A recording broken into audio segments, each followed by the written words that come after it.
Hi, I'm Maggie. Thank you for stopping by Crafts the Charm today. I'm so glad you're here. Last spring, I made a bunting out of this beautiful teal ticking fabric and some Beatrix Potter images. Beatrix Potter's work is in the public domain now, so you can download these images from Wikimedia Commons. What I'd like to do today is make a basket to go with the bunting. So I'm going to use the same fabric, and I'm also going to use some Beatrix Potter images. What I have here is the ticking fabric, which I bought at Amazon. I'll include a link in the description. And I also have this carrot fabric, which was seasonal fabric at Joann's. And I also have this sort of tangerine colored fat quarter, which I got at the Dollar Tree. Now I also got this pink gingham at Joann's, and I have this other fat quarter from the Dollar Tree, which is this pretty sort of teal color with flowers on it. And I wasn't sure exactly what I would use, but I wanted to have a bunch of options. I'm going to make a fabric basket, and originally I was just going to use a single color on the outside and a lining, but then I decided I have so many pretty fabrics, I thought I would try to do a patchwork. And I haven't done a patchwork literally since I was getting my Girl Scout sewing badge, which was a really long time ago, but I'm going to be brave. So this is the pattern I came up with, and I'm going to use that pretty tangerine color and the sort of teal floral. Those were both from the Dollar Tree, and then I'm going to use the ticking. And for the tangerine and teal floral, I want to have 2.5 inch squares, and that means I'll have a 5-inch square for the ticking. But I'm going to give myself a 1/2 inch seam allowance. Originally I thought I would do 1/4 inch, but I'm not brave enough. So I'm cutting a 1/2 inch seam allowance around all of these pieces. So I'm going to be cutting 3.5 inch squares out of the floral and the tangerine, and 6-inch squares out of the ticking. And I'm going to do the outside first, and then once I've done that, I do have some batting to put on the inside. Then I'll figure out the size that I need for the lining. So I ironed my fabrics, and then I cut my squares. Again, 3.5 inches for the floral and the tangerine, and 6 inches for the ticking. And I just tried to be really, really careful to cut these as precisely as I could. Now, to piece these together, I'm just going to use a white thread right now. And my sewing machine does not have a line on it for a 1/2 inch, so I measured a 1/2 inch from the needle, and I've put down a piece of masking tape so that my seams will all be pretty close. And what I'm going to do is take the tangerine and teal pieces and put them right sides together and sew a 1/2 inch seam along one side. So I'm going to do all of those pairs first.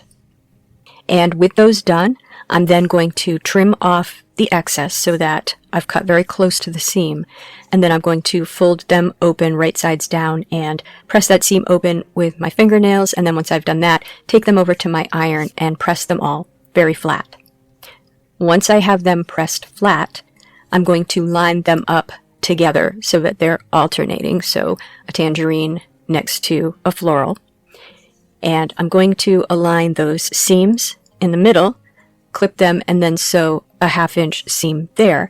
And then do the same thing, trim that seam, open it up with my fingernails, and then press them flat.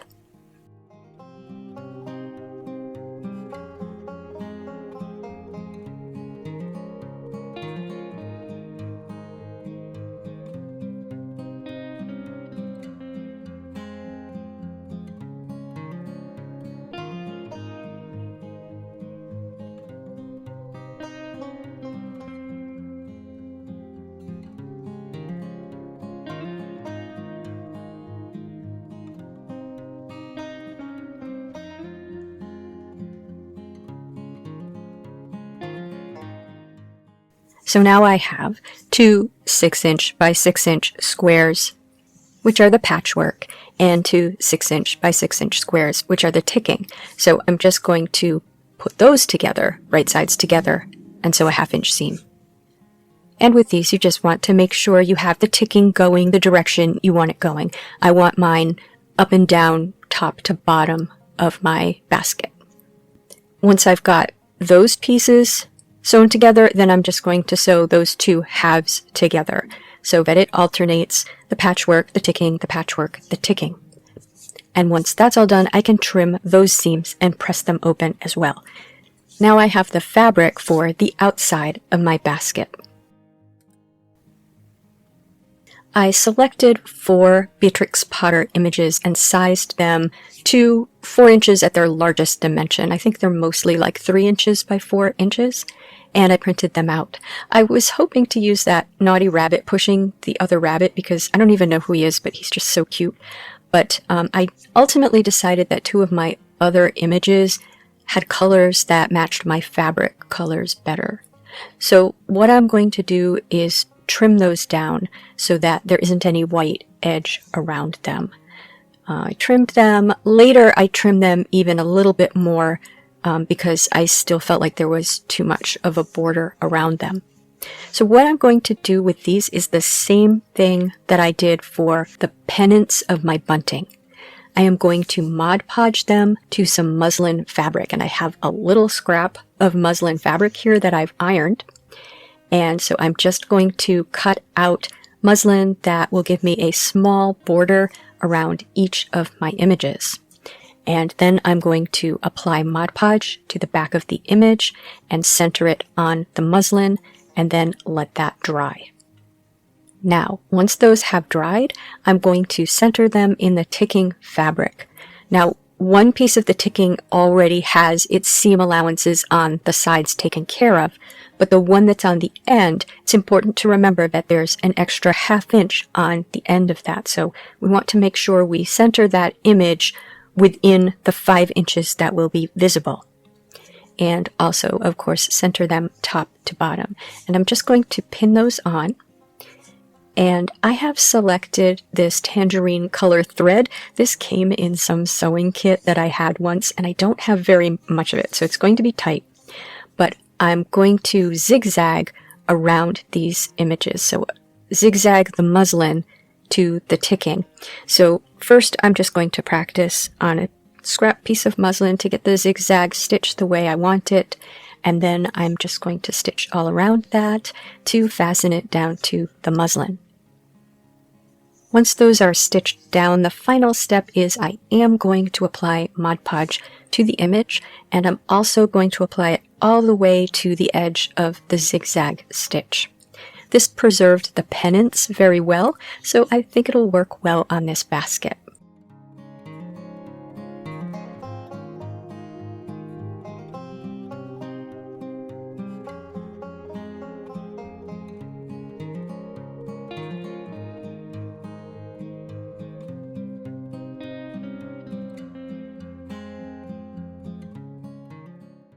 Now, the outside of my basket is 21 inches long by 6 inches high. This leaves a seam allowance on either end so that I can sew it to itself, and a seam allowance on the top and the bottom. What I have here is some batting. It's very thin batting. I got this at Amazon as well, and I can put a link in the description. So I'm going to cut this to be the exact size of my outside of the basket, so 21 inches by 6 inches. And once I've cut that, I'm just going to pin it in a few places to my pieced together basket front. So what I'm going to do now is use my tangerine thread, and I'm going to sew over all of the seams where I pieced my fabric together. So first I'm going to do the horizontal seams between my little squares and my little collection of squares and the ticking fabric, and then I'm going to do the horizontal seams that are between my squares. And I'm stitching in the ditch, so I'm stitching right along where those seams are. Once I had finished all of that decorative stitching over the seams, I folded my outer basket in half, right sides together, and I did the ½ inch seam on the end, and then I trimmed that.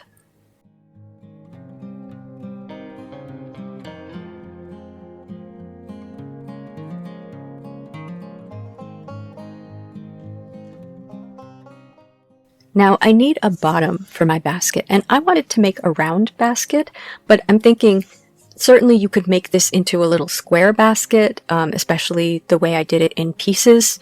So that, of course, is up to you.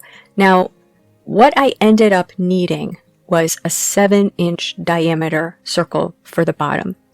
And I started by making one that was a little too large. I didn't realize it was going to be too large.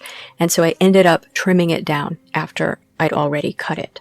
But what I needed for what will eventually be a 20-inch circumference basket is a 7-inch circle. Once I had that circle, I cut it out of the ticking fabric and the batting. Once I had my 7-inch diameter circles of ticking fabric and batting, I put them together and then took my basket outside, which is outside in or inside out, and I clipped the bottom to it. So I just put ticking inside and batting outside and went around with clips. And now I am going to sew that with a 1/2-inch seam allowance all the way around. Here I found it helpful to go very slowly and continually sort of adjust the basket so that I don't end up with any wrinkles. And then I trimmed that seam. Now I can turn it right side out. Now I'm going to use the carrot fabric for the lining.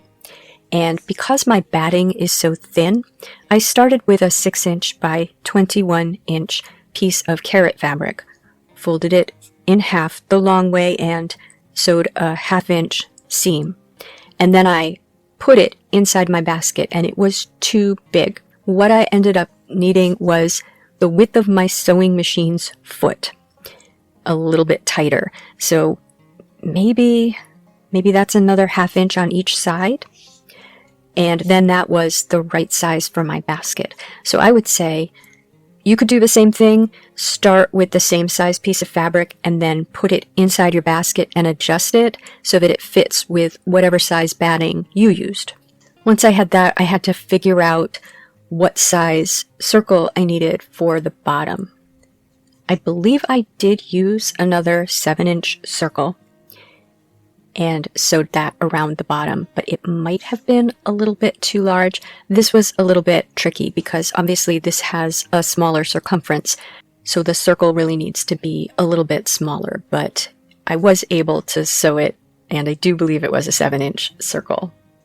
Now for handles, you could do one little handle over the top, but I thought I would rather have 2 little handles, one on either side. For the handles, I cut 2 pieces of the lining fabric and 2 pieces of the ticking fabric, which were 8 inches by 2 inches. And I made sure that I had those oriented the way I wanted. So I had sort of a row of carrots, and I had my ticking sort of cut across the ticking, so you can see that it's a ticking pattern. And then what I did was I just placed them right sides together and sewed a seam down each side. And that was a smaller seam. I did not do a 1/2 inch because I wanted these to be a little bit bigger than an inch. And then I turned them inside out and I pressed them with an iron, nice and flat. And then I sewed a stitch very close to the edge in the tangerine thread down each side. Now here you can see I have the basket basically clipped together the way it's ultimately going to look, and I did that to figure out where I wanted the handles. So I decided to put them on either side of each image, so they sort of just come up from the ticking fabric that's behind the images. So what I did was I pinned them to the outside basket fabric. Then I took the lining fabric and I put it right sides together outside the basket, or I put the basket inside the inside out lining and tucked those handles in and then clipped everything around the edges, and then I sewed all the way around, leaving an opening for turning. Now I left a fairly large opening. I left almost a whole quarter for opening. So I stitched where the handles were. So I stitched around both ticking sides and I stitched around one patchwork side, but I left almost a whole patchwork side open for turning because I was worried about bending those images because they are paper. Turned out it was pretty easy to turn, and I didn't bend the images, so I was happy with that decision. So then what I did was I just folded in those edges at the top where it wasn't sewn together and pinned it, and then I pressed the edge down all the way around and used my last bit of tangerine thread to sew close to the edge all the way around the top of the basket. And that's the basket finished. I'm really happy with how it came out, and I really feel like if I could do it, you can do it too, because I'm just not that good at precision. But I think if you do it really slowly and carefully, and especially if you're careful about your cuts and careful about your seams being consistent, you can get something that looks probably better than what mine looks like. Now to finish it, I did want to have some of that shred to go inside, and I thought that maybe I would like it to be sort of a brown color or sisal color because I do have my bunting on a sisal rope. So what I did was I have this packing paper that came with a package, and I folded it in half, and then I did sort of an accordion fold, you know, like when you were making a fan when you were a kid. And I tried to do them fairly small, fairly close together. Once I had it all folded, I did iron it to try to reinforce those folds. And then I cut just along it very thin cuts. I don't know if that's how they make that shred, but I think it has that sort of accordion fold sort of quality to it. I'm not sure, but this did work pretty well as shreds. You can see once you sort of play with it a little bit, it fluffs up, and I threw that in my basket. So